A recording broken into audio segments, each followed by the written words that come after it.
আমরা কোন অবস্থায় রাজপথ ছাড়বো না। কি মনে করেছে পুলিশ? আমাদের মোট 3টি দাবি, এবার আমরা দাবি আদায় করে ইনশাআল্লাহ রাজপথ ছাড়বো। আমরা দশম গ্রেড চাই। আমি আসছি আমার অধিকার আদায়ের জন্য।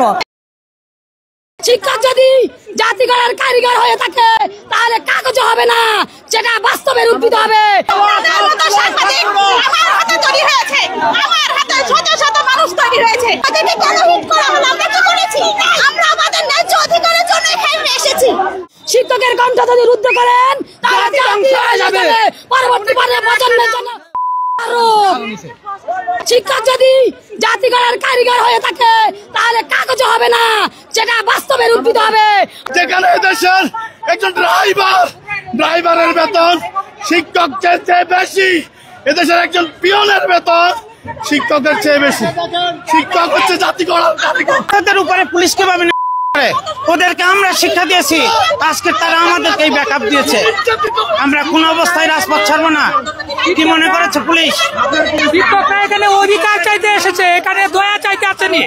এখানে তার ন্যায্য অধিকার, ন্যায্য কথা বলতে এসেছে। অথচ এই শিক্ষকদেরকে কি করা হয়েছে? এইভাবে আমাদের শান্তিপূর্ণ মিছিল, আমাদের তিনটা দাবি, আমরা কোনো কিছুই করিনি। উনি প্রাথমিক শিক্ষকদের দশম গ্রেডের দাবির জন্য উনি আসছিল। এখন এখানে পুলিশের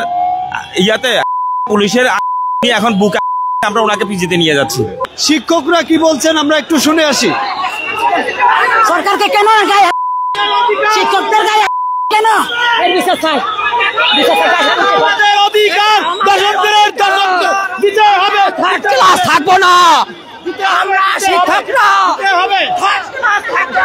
আমাদের অধিকার আমাকে দিতে হবে। আমরা দশম গ্রেড চাই। আমরা কেন তৃতীয় শ্রেণী থাকবো না? আমরা কারা তৈরি করেছি?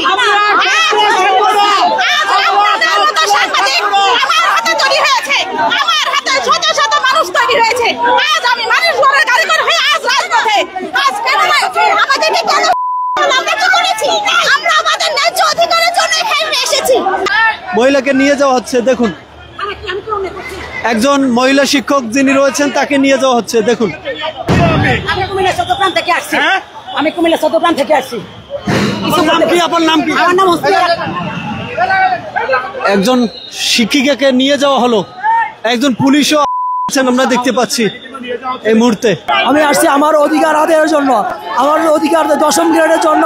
আমাদের মোট 3টি দাবি, একটা দশম গ্রেড, আর একটা হচ্ছে উচ্চতর গ্রেড, আর একটা পদোন্নতি। আমরা এই 3 দাবি নিয়ে রাস্তায় নেমেছি। বারবার আমাদের আশ্বাস দিয়েছে, এবার আর আমরা আশ্বাসে বিশ্বাসী নই। এবার আমরা দাবি আদায় করে ইনশাআল্লাহ রাজপথ ছাড়বো।